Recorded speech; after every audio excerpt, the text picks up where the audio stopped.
Hôm qua chúng ta nói đến, Abu dạy Soja lái xe và đúng lúc bị vợ cả nhìn thấy, hai người vợ đánh nhau 800 hiệp, thì ra chiếc xe là hồi môn của vợ cả. Cô ấy không cho vợ bé lái xe của mình. Sáng nay, Soja và Abu lại bật ga, còn chuẩn bị đun nước pha trà. Họ đang từng bước thách thức quy tắc mà ông bố chồng đã đặt ra. Soja cầm ấm đi lấy nước, nhưng bị ông bố chồng từ chối. Abu nói anh lấy nước để gội đầu, mà ông bố chồng cũng không phải người quá khó, nên đồng ý cho họ.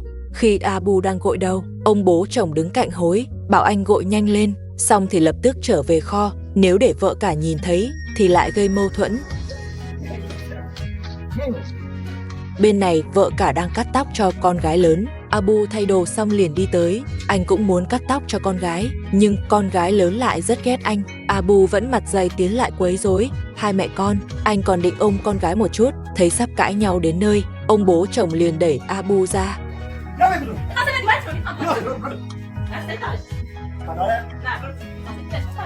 Cắt tóc xong, vợ cả bảo Soja dọn tóc trên nền, nhưng Soja không chịu, nên vợ cả tranh thủ rút ống dẫn ga, không cho họ dùng nữa. Abu thấy ống bị rút liền đến cãi, nhưng hai người vợ đã đánh nhau rồi, có vẻ trận chiến hôm nay khó tránh. Thấy vợ cả định rời đi, Abu bảo cô phải nối ga lại, rồi hãy đi, nhưng vợ cả không chịu. Soja nhân cơ hội định nối lại, nhân lúc hỗn loạn, Abu tranh thủ bế con gái lớn lên, thấy có ông bố chồng đứng về phía mình. Vợ cả lại bảo Soja phải dọn sạch tóc dưới đất và giành lại con gái từ tay Abu. Ba người vì vậy lại xảy ra xung đột. Không chỉ ba người họ xảy ra xung đột, mà ông bố chồng và ba mẹ chồng cũng cãi nhau vì ống ga. Ba mẹ chồng muốn nối ga lại, nhưng ông bố chồng không cho. Cuối cùng, ông bố chồng ném ống ga xuống đất. Thấy hai cô con dâu sắp đánh nhau, ông bố chồng liền chạy đến ngăn, bảo Abu đưa vợ bé về kho, không được bước ra nữa. Nhưng hai người vợ mà chưa đánh đã đời thì sẽ không chịu dừng lại. Nếu đánh một đấu một thì Soja không đánh lại vợ cả. May là Abu chạy ra giúp, nhưng vợ cả vẫn kiên quyết bắt Soja dọn tóc. Để ngăn sự việc leo thang, ông bố chồng liền lấy cây đánh chó. Vợ cả định đuổi Soja ra khỏi cửa thì bị Abu từ sau lưng dùng dây trói lại. May mà ông bố chồng giật lại sợi dây từ tay Abu. Chớp mắt, Abu và vợ cả lại lao vào nhau đánh. Soja thấy vậy liền chạy vào hỗ trợ Abu. Lúc này, Soja bế con gái của vợ cả chạy ra ngoài. Vợ cả lập tức đuổi theo. Hai bên vì giành con lại mở ra trận chiến mới. Abu vội lái xe tới, có vẻ muốn đưa con gái đi, trong khi hai người vợ vẫn đang đánh nhau. Và rõ ràng vợ cả là người thắng thế. Abu bế con gái chạy về phía xe, nhưng ông bố chồng nhanh hơn, ông lái xe đi mất, không cho Abu mang con đi. Hai người vợ lại tiếp tục đánh nhau ngoài sân. Ông bố chồng khóa cửa lại, nhưng vợ cả tức giận vì Soja giành con. Cô chủ động mở cửa lớn, hai vợ lại lao vào đánh nhau. Cảnh tượng lại trở nên hỗn loạn, ba mẹ chồng cũng lao vào. Ông bố chồng thấy vợ cả không bị lép vế nên cầm gậy đứng nhìn xem kịch. Vợ cả dùng chổi chặn vào cổ Soja, bị Abu và ba mẹ chồng kéo ra. Ba mẹ chồng đẩy vợ cả ngã xuống đất. Ba người bắt đầu thay phiên nhau vây đánh vợ cả. Cuối cùng hai người bị đuổi vào kho. Không hiểu sao, ba mẹ chồng lại như đổi tính. Bà ta giật lấy cây chổi trên tay vợ cả. Lúc này Soja bước ra khỏi kho, dùng cái khung đánh vào vợ cả. Ba mẹ chồng thấy vợ cả phản kháng liền cản Soja. Soja tranh thủ chụp cái khung lên đầu vợ cả. Ông bố chồng nhặt cây chổi trên đất và lại một lần nữa đuổi họ vào kho.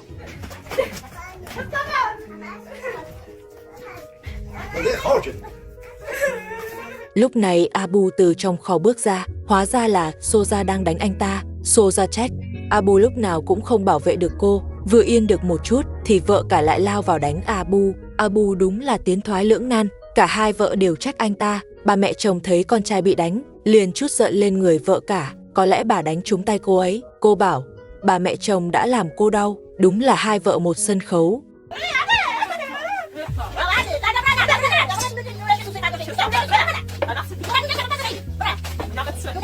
Hôm qua chúng ta nói đến, vợ cả đang cắt tóc cho con gái lớn, còn Abu thì dày mặt chạy tới quấy rối, hết lần này tới lần khác. Sau đó hai người lại đánh nhau đến 800 hiệp. May mà có ông bố chồng đứng ra giúp nên vợ cả mới không bị thiệt. Hôm nay bà mẹ chồng bảo vợ cả làm bánh nướng. Nguyên liệu và dụng cụ làm bánh đều ở trong kho, nhưng Abu và Soja lại đang sống trong đó. Soja thấy vợ cả muốn dùng kho thì rất khó chịu. Vốn dĩ hai người họ phải ở kho cũng là vì vợ cả, giờ ngay cả cái kho thì vợ cả cũng muốn chiếm. Có vẻ hôm nay lại có chuyện hay để xem. Bà mẹ chồng từ bên ngoài bước vào, bà thúc giục vợ cả mau mau làm bánh. Lúc này Soja không có chỗ để đi, cô ta chỉ có thể ngồi ở góc tường chơi với con gái lớn, vì Abu cũng không có ở nhà. Vợ cả là người cực kỳ chăm chỉ, cô ấy lại dọn dẹp kho thêm một lượt nữa. Soja vẫn không qua hỗ trợ, bà mẹ chồng đi ngang 2 lần cũng không hề kêu cô ta. Xem ra bà mẹ chồng đúng là mắt cú vọ. Vợ cả lấy bếp nướng bánh chuyên dụng ra, rồi châm từng ngọn lửa lên, sau đó dùng dây lọc bột loại bỏ tạp chất bên trong. Lúc này Soja lại mò tới, có vẻ như cố tình đến gây chuyện. Vợ cả bảo cô ta đi ra ngoài, đừng làm ảnh hưởng việc làm bánh, nhưng Soja không chịu đi, còn đứng đó liên tục vợ cả. Bà mẹ chồng cũng không can mấy, chỉ bảo Soja đừng gây chuyện, nhưng Soja càng đập càng hăng. Cô ta điên cuồng thử thách giới hạn của vợ cả, còn vợ cả thì cố nhịn. Cô ấy hỏi Soja gây đủ chưa. Soja vừa gõ lên đầu cô ấy, vừa bảo vợ cả mau rời khỏi đây, vì cô ta muốn nghỉ trưa.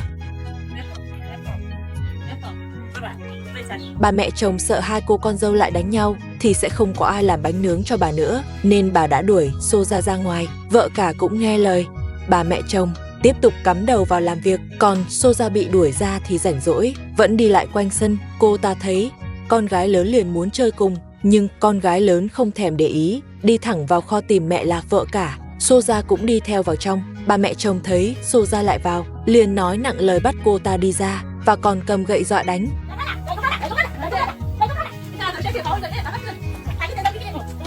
Bà mẹ chồng quay lại kho, dùng gậy gõ lên người vợ cả, bảo cô ấy đừng có chậm chạp nữa. Soja lại tiến vào, đè tay lên đầu vợ cả. Vợ cả nói hôm nay cô không muốn đánh nhau. Bà mẹ chồng lại đuổi Soja ra ngoài. Cái cô Soja này đúng thật, một ngày không đánh nhau là đi kiếm chuyện. Cảnh chuyển sang chỗ khác, Soja lại cầm một cây gậy và lại gõ lên đầu vợ cả. Bà mẹ chồng bảo cô ta khoan hãy đánh. Soja biết bà mẹ chồng đứng về phía mình nên chắc chắn bà sẽ không đánh cô. Thế là cô ta tiếp tục cầm gậy đánh vợ cả. Vợ cả lại nói với cô ta, bây giờ tôi không muốn đánh nhau, đợi làm xong bánh đã rồi tính. Bà mẹ chồng bảo Soja bớt gây chuyện, nhưng Soja vẫn không ngừng.